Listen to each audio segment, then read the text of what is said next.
The day the court ruled in my sister's favor, I wasn't even in the room. I was outside, in the hallway, watching through the glass.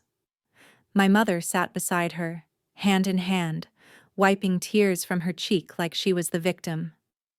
And the money they used to win? It came from me. From the business I built while they laughed behind closed doors. $50 million. Gone in a heartbeat. Spent to bribe a judge. To save the daughter they always loved more. That wasn't the first time I was left behind. I was 5 when my stepmother moved in. She brought frilly curtains, a new dog, and her perfect little girl. I brought too much noise, too many questions, and eyes that looked like a woman my father wanted to forget. They never hit me. Number. They just edited me out. I became the child who didn't fit the frame, the girl they told neighbors was away at school, when really, I was sleeping in the garage. At family dinners, they toasted to each other's accomplishments. I was the one asked to take the photo. I graduated early. No one came. I launched a startup that broke records. My father called it lucky. My mother didn't call it all. But when my sister got caught with a crime that could have landed her behind bars for a decade, suddenly my name was on everything. My assets, my company, my silence. They didn't just take my money. They took the proof that I ever mattered. And as I watched them leave the courthouse that day, arms linked, smiling for the cameras, I realized the cruelest betrayal isn't the slap you see coming. It's the knife you didn't know was already in your back. That was the day I decided. If they want a villain in this story, I'll write every page myself. Hi, I'm Savannah, and I'm here to tell you what happens when the daughter they erased becomes the last one standing. Before I tell my story, I want to know you're with me. Comment, listening, or let me know where you're watching from. I truly appreciate every person who hears me, because for so long, no one did. And if you believe voices like mine deserve to be heard, don't forget to hit that subscribe button. Thank you. And now, let me tell you everything. Savannah Cole, 15 years old, sat quietly in the dim corner of the living room, watching her stepmother Darlene stroke Kendra's golden curls. Her father, Richard, sat in his usual spot, the leather armchair by the fireplace, flipping through the financial section of the paper, never once glancing her way. That image, that frozen, unyielding scene, was how most of my childhood felt. A tableau of smiling perfection, with me carefully edited out. People always said our family looked perfect. A clean-cut financial consultant father, a soft-spoken mother figure with just the right amount of charm, and 2 daughters the same age. How cute. What they didn't see was the quiet airlessness of our home, the way attention curved around me like I was just furniture. I was the daughter of Richard's first marriage. My mother, as I was told from the beginning, had died of heart failure when I was 6. I don't remember her voice, her smell, or even her face, without the help of a faded photograph. All I remember is silence. When I was 8, Darlene came into our lives with Kendra in tow. Kendra, the girl with the storybook smile and Disney Channel diction. Blonde hair, ocean blue eyes, a polite giggle that made adults swoon. She was my age, but somehow older, sharper, shinier. From the moment she entered, she occupied space I didn't know was up for grabs. At dinner, she got the last role. At school events, her achievements were framed and hung. When I got an A on a paper or fixed Dad's old cassette radio, I heard, "Kendra's taking Spanish and French. She's bilingual, you know." I learned to shrink my pride, to digest disappointment quietly. The only space that felt mine was the library. I still remember being 12 and rummaging through an old filing cabinet my father had tossed, finding a stack of outdated legal printouts. Something about the cold, logical precision of law called to me. From that day, I devoured every legal book I could find, borrowed from public libraries, watched court hearings online, even created playground contracts so no one hogged the swing set. Once, I gathered the courage to tell my dad what I wanted. I want to be a lawyer someday, help people like those ones on the news. He didn't look up. Lawyers come from top schools. With your grades, you'll be lucky to land a clerical job. That night, I printed my own business cards, mock-ups that read, Savannah Cole, Community Advocate. I kept them in a shoebox. It was childish, but it made me feel real. By 16, I earned a partial scholarship to a community college pre-law program. I worked the library desk between classes to cover what the grant didn't. The students around me talked about Ivy Leagues, spring internships in DC. I didn't fit in. But one day, a classmate, a single mom my age, was being harassed by her landlord. No money for a lawyer. I helped her draft a letter based on tenant protections. She delivered it, and the threat stopped. That changed everything. Justice Link was born not in a meeting room, but at my kitchen table with a secondhand laptop, a DIY website offering free legal templates, email advice, and a fan page for outreach. I dropped out to build it full-time. No one in my family noticed. No one called to ask why I wasn't enrolled that semester. When Darlene found out, she smiled sweetly, patting my shoulder like I was a child. Not everyone's cut out for academics, sweetheart, I understand. It was a lullaby soaked in contempt. I moved into a one-bedroom in the suburbs of Chicago. Scraped together rent through odd jobs and code tutoring online. I didn't have much. Folding chair, air mattress, borrowed Wi-Fi, but for the first time, my life belonged to me. Then one day, an email pinged. A major human rights organization in New York had seen my platform. They wanted to beta test my new automated guidance tool. It was the biggest moment of my life.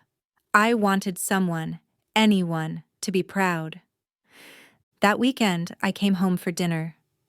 I held the email like a trophy in my chest, waiting for the right time. But before I could speak, Kendra cleared her throat. I've been selected for the European Exchange Scholarship, she beamed. Next semester in Madrid.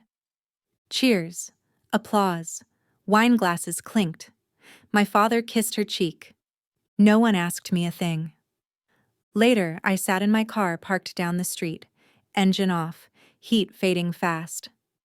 I stared back at the glowing windows of the house I once called home.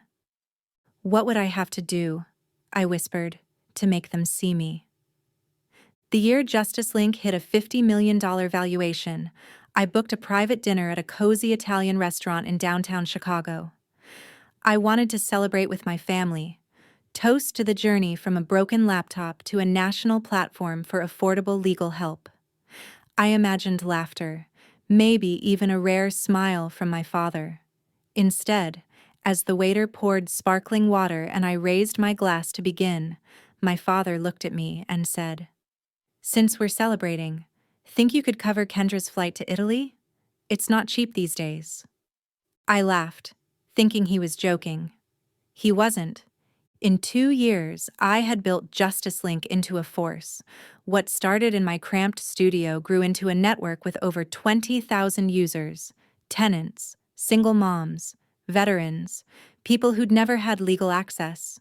We partnered with public libraries, clinics, even local governments. The Open Law Access Foundation granted us a 6-figure fund to expand. I was hiring staff, building tools, changing lives. And at home, I was still the spare seat. The money I made didn't go into designer shoes or cocktail bars. I paid off Kendra's lingering student loans without being asked.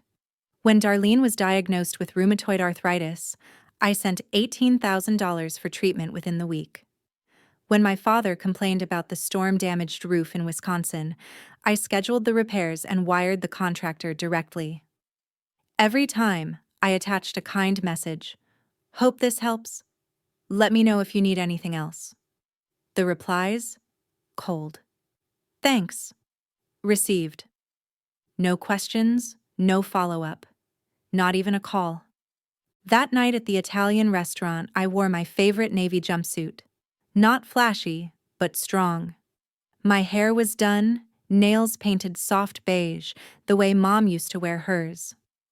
I had one goal: to share that JusticeLink had just secured a state partnership to pilot our legal guidance software in underserved rural communities.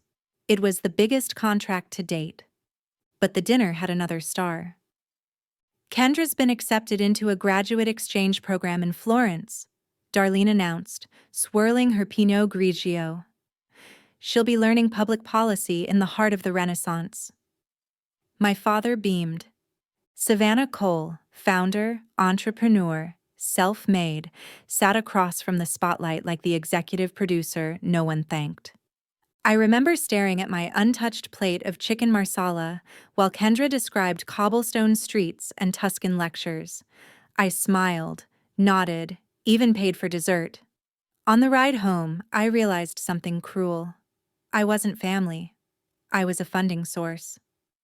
A few days later, I received an anonymous email. Subject line: "Your sister isn't who you think she is."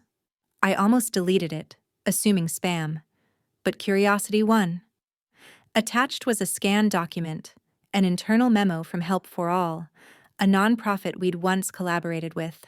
It alleged that Kendra had manipulated program metrics and misappropriated donor funds during her internship.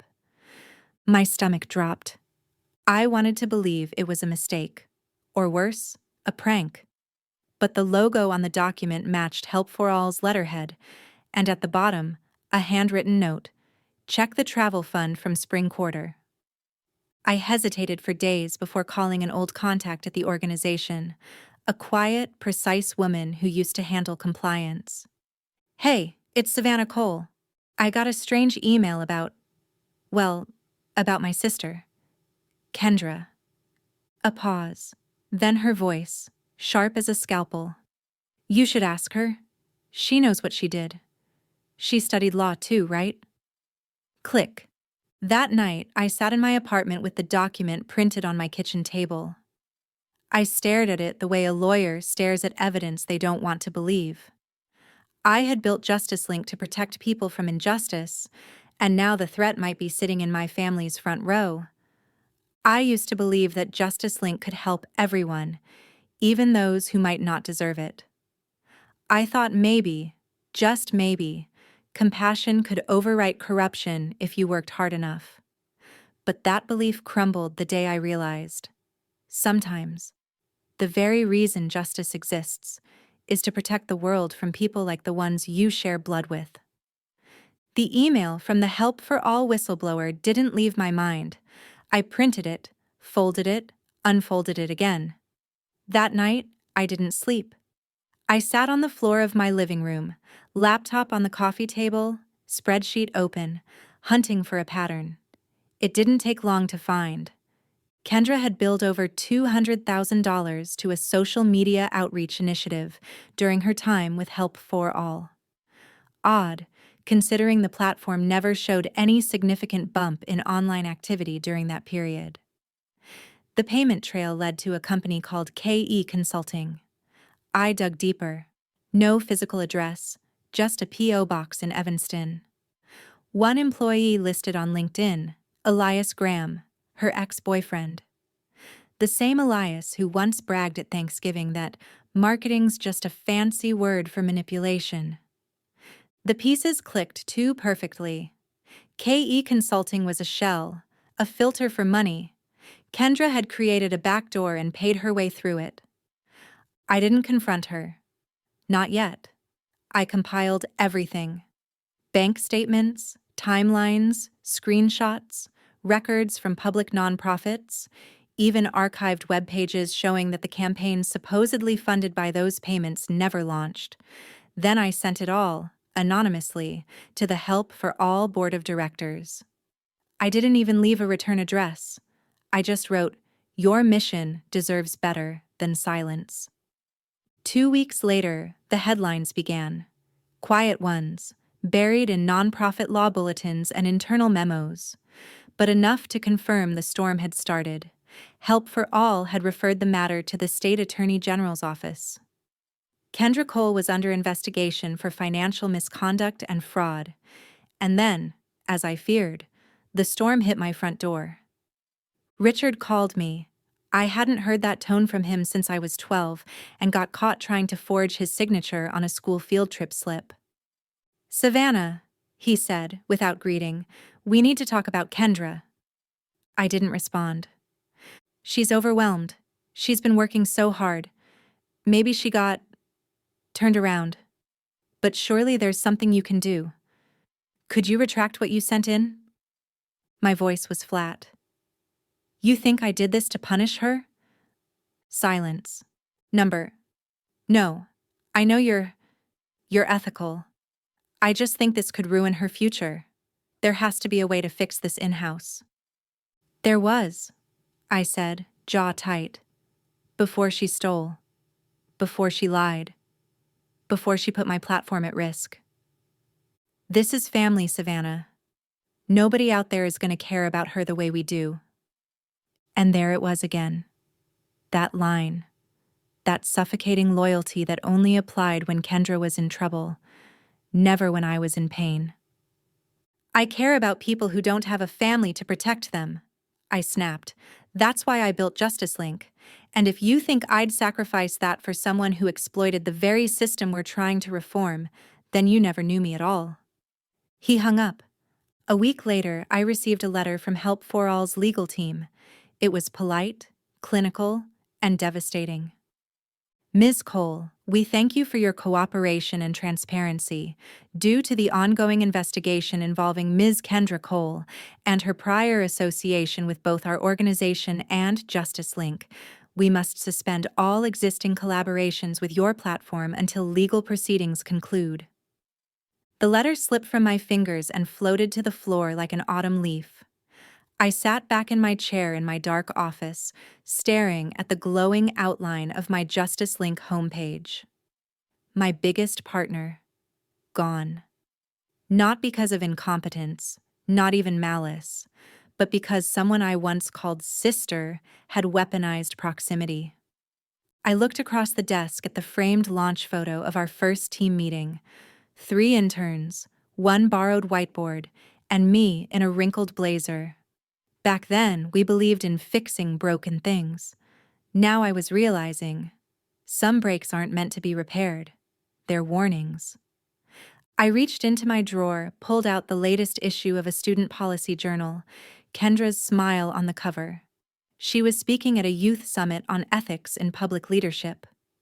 I stared at her eyes for a long moment, then ripped the page clean down the middle. No more pretending. No more second chances given to people who trampled my work while smiling for the cameras. I had spent years building a fortress of fairness. I would not let bloodlines breach it. I whispered to the silence, to the echo of everything that had just shattered. That's it. No one steps on my justice again. Not even family. I never imagined that a single page I signed in a hospital room, while hooked to an IV and vomiting from acute kidney distress, would one day be used to strip me of the very company I built. It started with a small discrepancy. I was reviewing quarterly filings when I noticed a transfer I hadn't authorized. 18% of my personal equity stake in Justice Link was no longer listed under my name. Instead, it was marked as belonging to something called the Cole Family Trust. The legal representative? Darlene. I called my internal counsel immediately. At first I thought it was a clerical error, a bad filing. But what he told me made the room tilt. "There's a signed power of attorney on file from 5 years ago," he said. "It grants Darlene the right to act on your behalf for any financial decisions in case of medical incapacitation. It appears to be valid." 5 years ago, the hospital stay in Philadelphia. I was severely dehydrated after a 3-city trip for our earliest pilot program. I'd been delirious, barely able to speak. I remembered signing something the nurse handed me, something Darlene said was just so the billing office could talk to her about covering the charges while I rested. I never even read the second page. That one moment of trust, blind, exhausted, and naive, had opened a legal backdoor. My own legal fluency, my years drafting ironclad contracts all fell apart because I assumed family wouldn't weaponize my weakness. But they had. Darlene had activated that power of attorney to shift my equity into the family trust.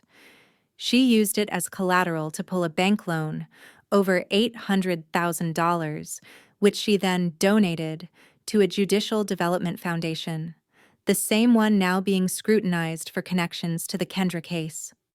I sat at my desk, the file folder trembling in my hands, and felt an old heat rise in my chest. Rage, grief, the kind of betrayal that makes your skin itch, like you're wearing someone else's life. I didn't cry. I didn't scream. I opened a new document titled Motion to Revoke Transfer of Equity.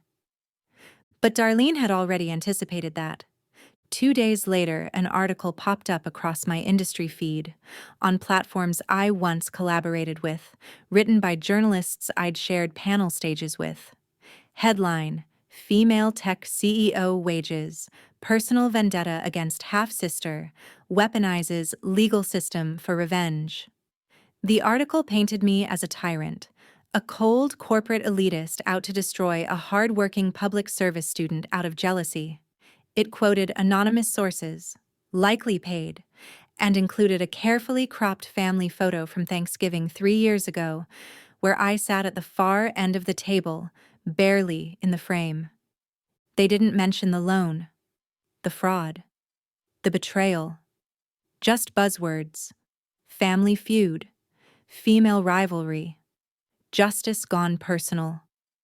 Then came the call. Richard. His voice was quiet, like he knew he wasn't welcome. I didn't know anything about the paperwork, Savannah, but maybe you're letting this go too far. It's hurting everyone. Your mother. Your sister. I cut him off. My mother died when I was 15.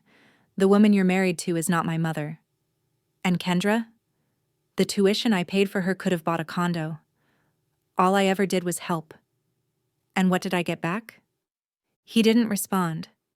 You've spent years pretending neutrality was nobility, but standing in the middle while someone bleeds isn't noble, Dad. It's cowardice. I hung up. And then, I got to work. I didn't run to the media. I didn't launch a counter-campaign. I went to my office, pulled out every single shareholder record, and began preparing a formal disclosure to the regulatory board. If Darlene wanted to gamble with family reputation, I would make sure the chips on the table included criminal liability.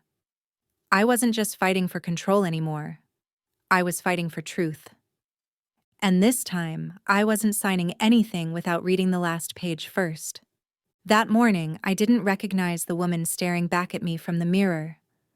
Her hair was tangled, her eyes bruised with exhaustion, her chin trembling under a weight she couldn't name. And yet, she was still wearing the same old navy blazer, because justice doesn't get a sick day. I was unraveling, and I knew it. Sleep had become a luxury. Every breath felt like it was borrowed. I had lawyers now, plural. One team working on revoking the power of attorney, another drafting emergency motions to freeze unauthorized shareholder activity. Darlene had turned the very contract I trusted into a lever, using my own equity to influence votes within Justice Link's boardroom. And it was working. Whispers echoed in the hallways I used to own. Employees I'd mentored now sent updates through assistants. Eyes darted away when I entered a room. I overheard 2 junior associates murmuring near the break room, one of them saying, "She used to be unstoppable. Now she's obsessed." The media made it worse. The same outlets that once celebrated me as a pioneer for tech-driven legal access now ran headlines like, "CEO spirals after sister's scandal. Is Justice Link losing its compass?" One op-ed even speculated that I had engineered the entire takedown out of sibling rivalry, citing anonymous insider tips. Funny how the people who knew the least always had the most to say, but the real cut came from within. I found myself sitting alone one evening in the office I had practically lived in for a decade. And in that silence, a memory surfaced. Me, at 16, writing a letter to the county library, requesting a copy of The Rights of Minors in Property Management. I was trying to understand if my summer paycheck from a retail job could legally be accessed by my stepmother. I didn't know it then, but that curiosity was the beginning of my love for the law. And now? Now the very systems I trusted had become the weapons used against me. I was being drowned by the exact rules I once believed would keep me afloat. Just as I was beginning to feel completely lost, a receptionist buzzed in. "Someone left this for you. No name." A plain envelope sat on the desk. Inside, printed emails between Darlene and a senior financial advisor for the state. Alongside them, a transaction record, $150,000 transferred from the Cole Family Trust to the Legal PAC Supporters Union, the same group that had mysteriously intervened to have Kendra's preliminary charges downgraded. I stared at the papers, my hands trembling. Not from anger, not even from shock, but from a clarity so cold it burned. "This isn't just family betrayal anymore," I whispered. "This is criminal orchestration, and they think I won't strike back." I didn't have time to act on that resolve, because just a few hours later an email popped up from the Internal Finance Office, marked URGENT. Effective immediately, based on a 4-3 board vote this morning, you are temporarily suspended from your role as CEO of JusticeLink, pending resolution of the current shareholder dispute. I froze, then read it again, and again. They'd done it. I had lost the company. My name, my vision, my blood, sweat, sleepless nights. Gone. Just like that. I didn't go home that night. I didn't call anyone. I just sat in the empty boardroom, the city lights flickering like taunts through the glass. They had taken everything they could see. But what they couldn't touch, what they didn't understand, was that I still had one thing left: the truth. And I was done playing defense. The letter came on a morning soaked in drizzle, the envelope thin and trembling from the damp. The handwriting was delicate, slanted, almost foreign. "I never left you because I wanted to. Now all I want is to see you once more." It stopped me cold. I hadn't read my mother's name, Elaine Cole, in decades. I had been told she died when I was 5. Richard said it was heart failure. Sudden, peaceful, final. I grieved her in silence because no one else seemed to. But now, a return address in Eugene, Oregon, a stamp too recent to be mistaken, and within, a truth no article, lawsuit, or board vote could have prepared me for. "I didn't leave you," she wrote. "Your father forced me out, said I was unstable, that you needed a structured home. He threatened court action, told me I would ruin your life. Then he remarried. And every time I tried to write, the letters came back. Marked, return to sender. He made sure I vanished." My hands trembled as I flipped to the next page. "I have nothing to offer. I'm not proud of where I've ended up. I drink more than I sleep. I've been arrested. But I'm not asking for money or forgiveness. I just want to see your face once more, even if you don't say a word." I flew to Oregon 2 days later. Her place was barely standing. Peeling paint, rot creeping at the corners. The smell of mildew and spilled bourbon hit me before the door even opened. Empty bottles lined the windowsill like trophies from a life survived by inches. And yet, on the wall above a sagging couch hung a photo of me at 6, grinning wide, hair wild, clinging to a woman who now looked like a ghost of herself. Elaine opened the door slowly. Her eyes, dull but still searching, widened as if trying to decide if I was real or just another withdrawal symptom.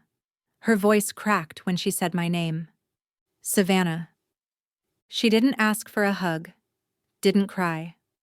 Just sat on the edge of a stained recliner and looked at me like someone memorizing the shape of forgiveness. I don't know the law like you do, she said, but I know what it's like to be erased, to live like you don't exist. And I never wanted that for you. I didn't know what to say.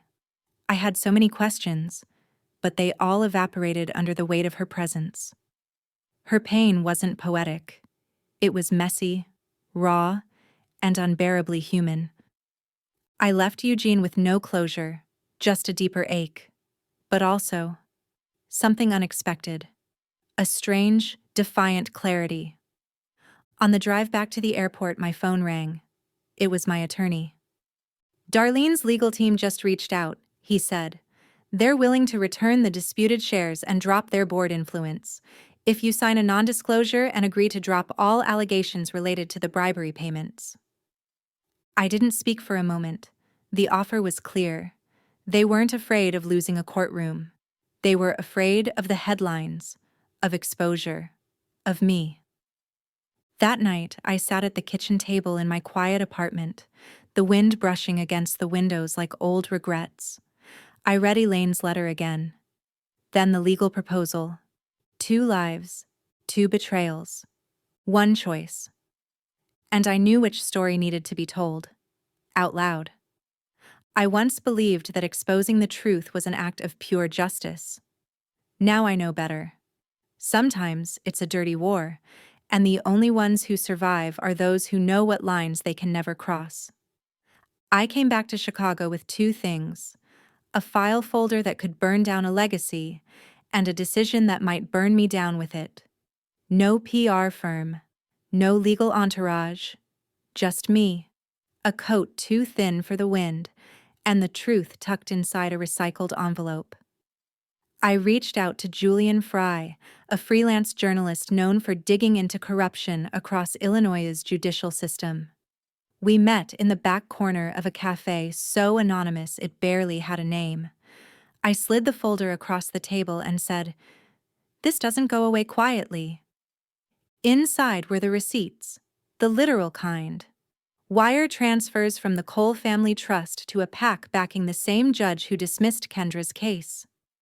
Email threads between Darlene and the legal finance team coordinating that transfer. Internal memos outlining how voting rights at Justice Link had been manipulated under the guise of shareholder restructuring. It was a map of manipulation, painted in dollars and digital ink. Julian's eyes didn't blink once as he scanned each page. "This goes all the way up," he said. "I know." A few days later, just when I thought the fire might start burning the right way, Kendra showed up on a viral podcast, teary-eyed and porcelain perfect under studio lights. "I didn't know anything about money," she sniffled. "All I ever wanted was for my family to love me. My sister, she's always been jealous of the attention I got." She turned herself into the martyr I never could be. The internet devoured it. Within hours, I was back to being the cold older sister, the CEO with a god complex, the villain in every comment thread. One side said I was brave, the other said I was bitter. And then came the voicemail from Richard. "I know you're hurting, but must you take everything public like this? Darlene was wrong, yes, but she's still family. So is Kendra. This doesn't have to be the end of everything." I didn't call back. Instead, I stood in front of the mirror in my apartment, the lights overhead buzzing softly. The woman looking back at me was tired, worn, but steady. I thought of Elaine, my real mother, and her voice in that rundown Oregon living room. "If you keep begging for love from people who have none to give, you'll stay thirsty forever." That night, I called Julian and agreed to a full-length public interview. "If they're going to try and silence me with contracts," I said, "then I'll answer them with something louder. Justice. I used to think that if you just did the right thing, the truth would speak for itself. But sometimes, the truth needs a microphone, a stage, a camera lens, and sometimes, it needs to be shouted until even the deaf can't ignore it. The community hall in downtown Chicago wasn't glamorous, but every seat was filled. Students, local activists, nonprofit reps, a few former donors, all shoulder to shoulder, buzzing with curiosity or skepticism. Julian opened the press event with a short film, clips of Justice Link's impact before the internal collapse. Then he invited me on stage. I didn't come as a victim. I came as someone who had nothing left to lose. I wore the same navy suit from my first Justice Link pitch, and I carried a laptop instead of a speech. On the projection screen behind me, I pulled up a simple sequence. Transfer logs from Cole Family Trust, over $800,000 wired directly to the PAC funding Judge Ennis. An email chain between Darlene and her legal advisors, titled Outline for Post-Reorganization Control. A time-stamped surveillance clip from the hospital the week I collapsed from dehydration, contrasted with the date stamped on the power of attorney form Darlene used to strip me of my shares. Gasps echoed through the room. I didn't pause. I didn't come here to win back a company, I said.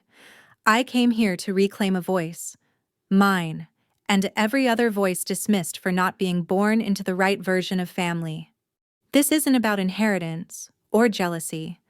It's about accountability. About the idea that justice can't be inherited, borrowed, or forged. It must be fought for, even when the battle is lonely.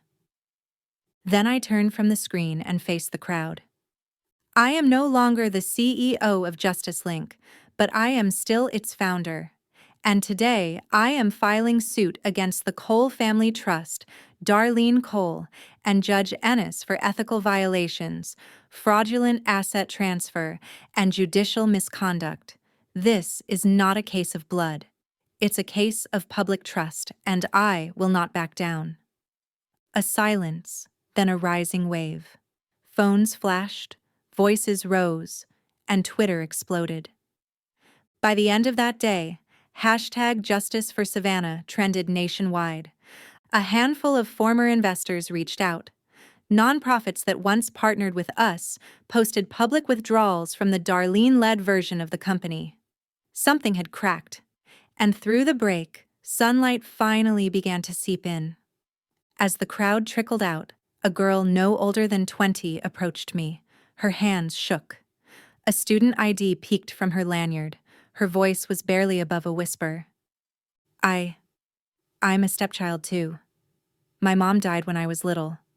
I've always been told to keep my head down, that I don't get to speak for anything because I don't really belong. She looked at me like I was some kind of myth, like maybe her future was now possible. I smiled and placed a hand on her shoulder. If someone makes you feel like your existence needs permission, I said, then they've already lied to you. She nodded. I walked away. Not triumphant, but standing. Some trials don't happen in court. They happen inside you, in that quiet place where you stand alone, learn to forgive, and learn what to let go of. When the court agreed to reopen the Justice Link ownership case, I didn't feel triumph.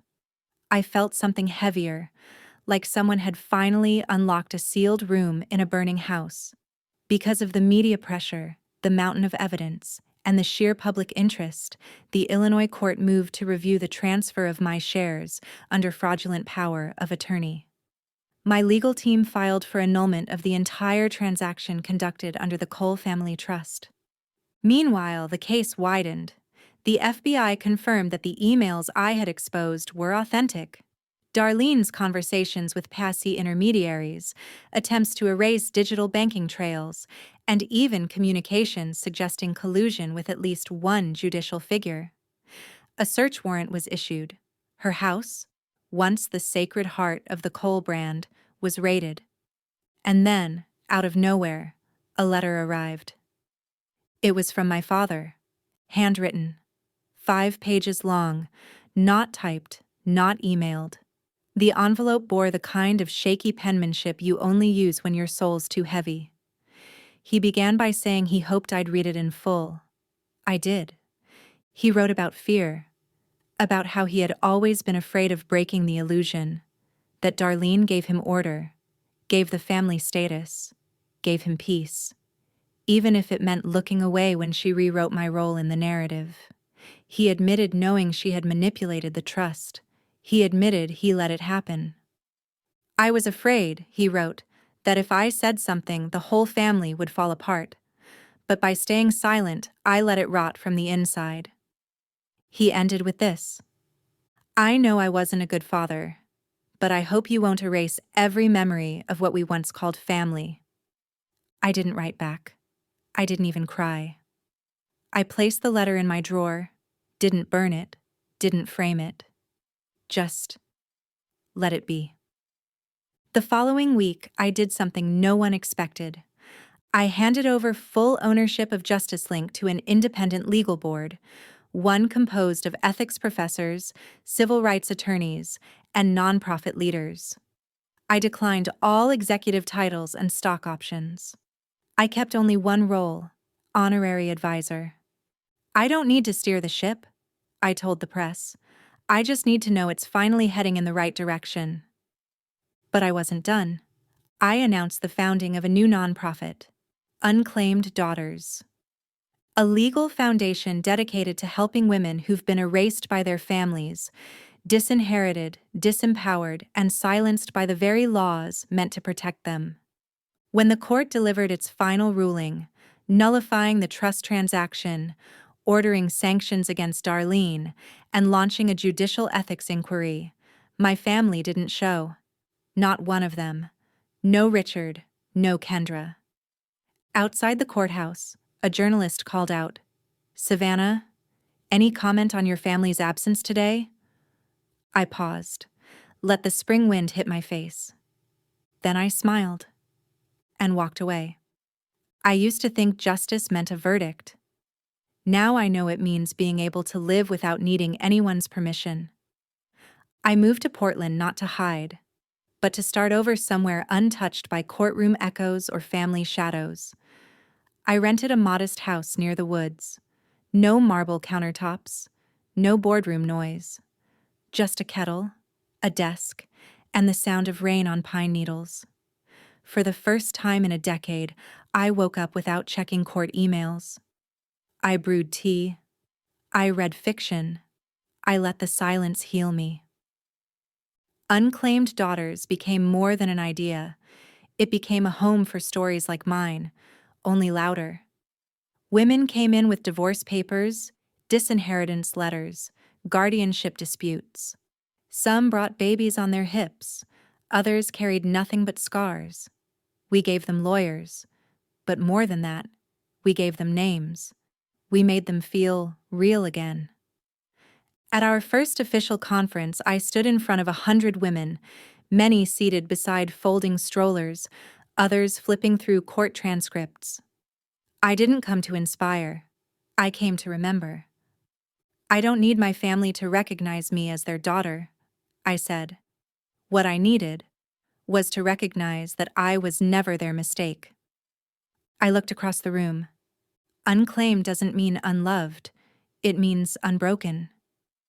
They didn't clap right away. Some just nodded, eyes glassy, mouths still. But in that quiet, I felt the shift, the moment when shame turns into something sacred. A week later, I received a postcard. It was from my birth mother, the woman I hadn't heard from since she disappeared into addiction when I was 13. The card was from a rehab center in Oregon. No grand apology, no excuses. Just this: for the first time in my life, I didn't run. Thank you for not giving up. It wasn't redemption, but it was real. That night, I sat under the wooden porch of my new home. It had just rained. The trees shimmered like silver ghosts. I held her postcard between my fingers. I didn't cry.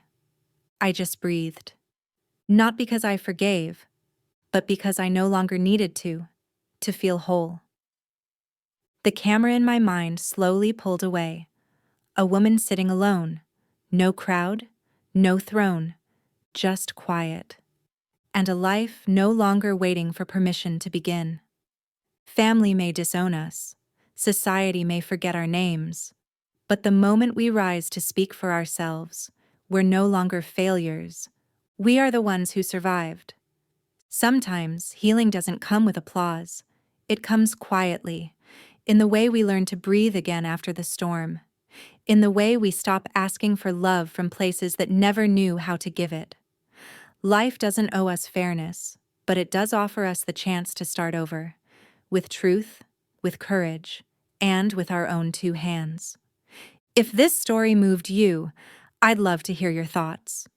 Drop a comment, share your voice, and don't forget to subscribe. Thank you for being here.